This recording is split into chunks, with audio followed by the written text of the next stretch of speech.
Romance, romance, romance. All of the tropes. Yes. And we are back with another video. So in the end of the last video, I was wondering if I should continue this series of dissecting opening lines from different publishing houses. And you know, why not? So here we are. In the last video, I was talking about Penguin Random House's young adult fantasy fiction. And in this video, we are going to be dissecting the opening lines of HarperCollins contemporary and historical romance fiction. So without further ado, let's get into the video. Opening line number 1. Rustler's Creek, Montana wasn't exactly the epicenter of cool, contemporary, or classy. The Cowboy Says Yes by Addison Fox. So let's break this down a little. First, you are told the location, Rustler's Creek, Montana, and then you're given 3 adjectives that it's not. Cool, contemporary, or classy. So one can describe cool, contemporary, and classy as what you would assign maybe a big city. So immediately the reader knows that this place probably isn't going to be a stop on a lot of people's bucket list. And then on top of that, it's probably more slow-paced and rural. So as the reader continues the story, they're going to be wondering what is still so alluring about Rustler's Creek, and also how does the main love interest fall in love with not only this cowboy, but also the town. So if you think that this opening line was interesting and a good opener, let me know. Personally, for me, I love these stories where people are moving to a new environment and they're finding a found family. And that's the vibe that this story gives off just from the opening line. So let me know what you think. Opening line number 2. Gia Ahmed knew how to make herself look good. First Comes Love, a Modern Love Book 3 by Alicia Ray.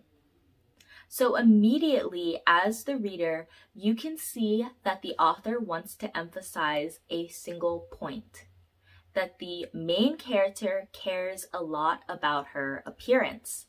So this is important to emphasize because it is highlighting her internal battle that she'll have to be dealing with during her character evolution. So throughout the story, the reader will be looking to see when her appearance is not the way that she wants to be seen.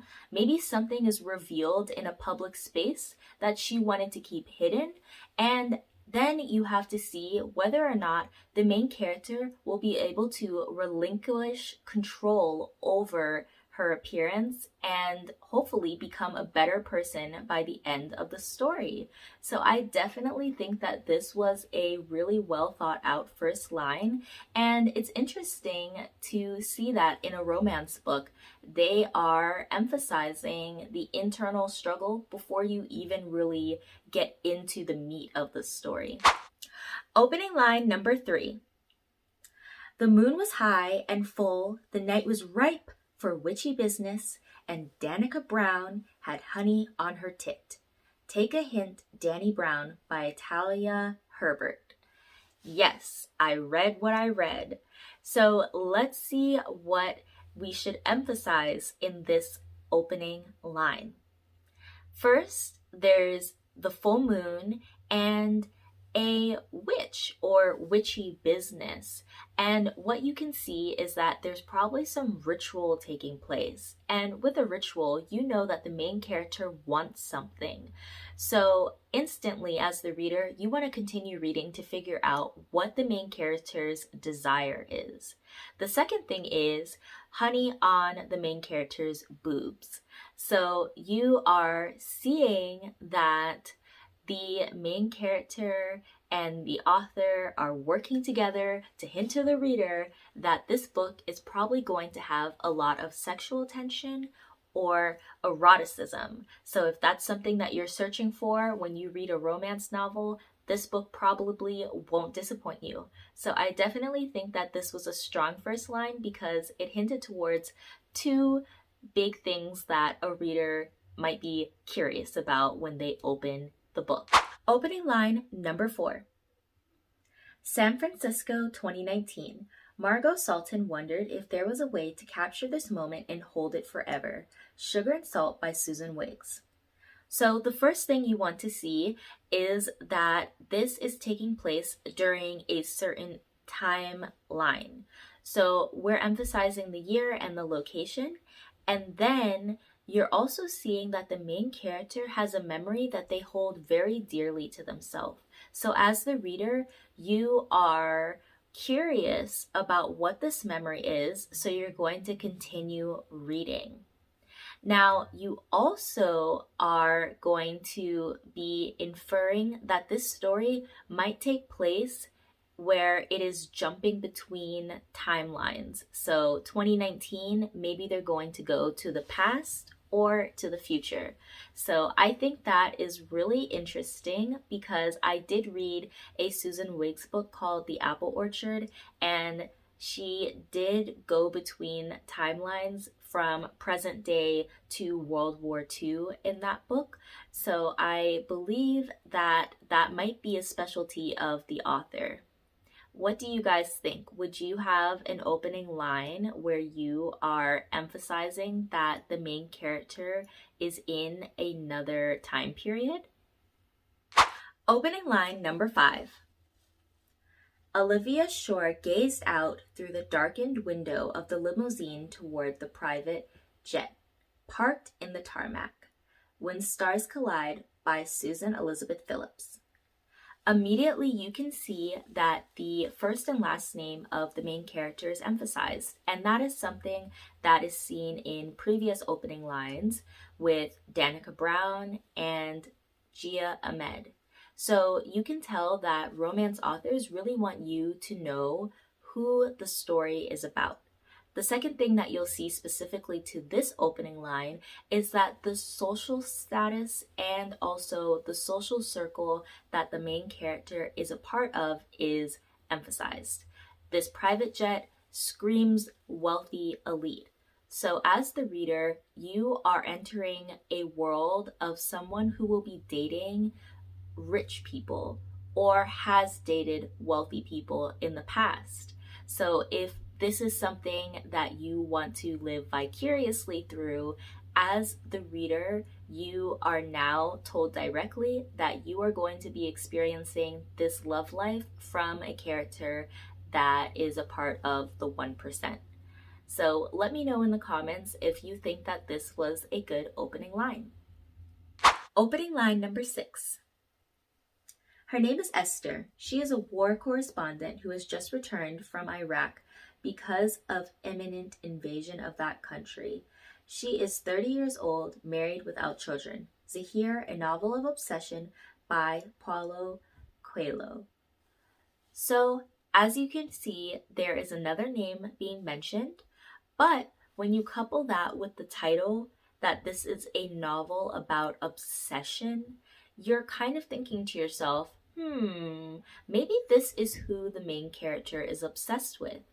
Then you get on to reading all of these facts about this Esther person. But then you're saying to yourself, someone could probably Google these things about Esther. And that is the main idea. The author is telling you all of these surface level facts to hint to the reader that there is more to unravel.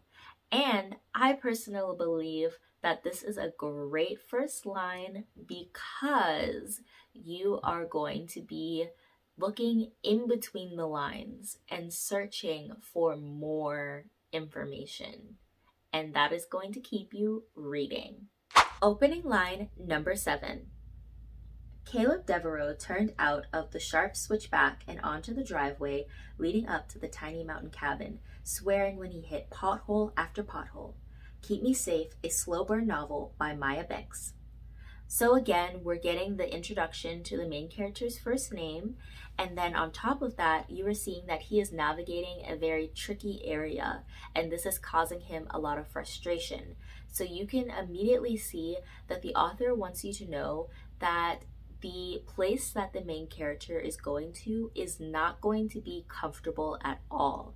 And second, they are hinting at a love trope, a secluded area.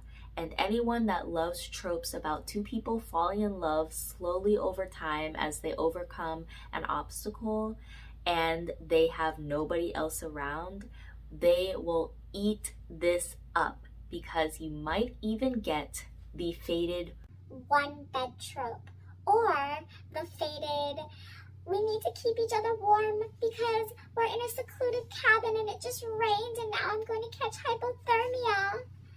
Yes, that is exactly what I would be hoping if I was reading this book.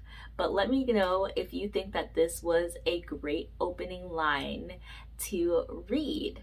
I think it was. Opening line number 8.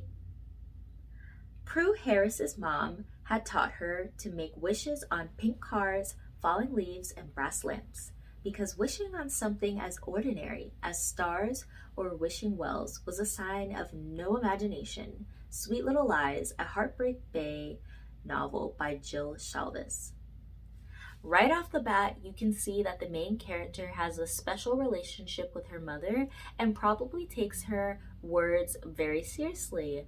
And you can also see that this main character is someone that is dealing with living in an idealized world, or is a very hopeful person, always looking for the half glass full version of events. But then you also see that this is something very optimistic when you compare it to the title of the novel, which is Sweet Little Lies, a Heartbreak Bay novel.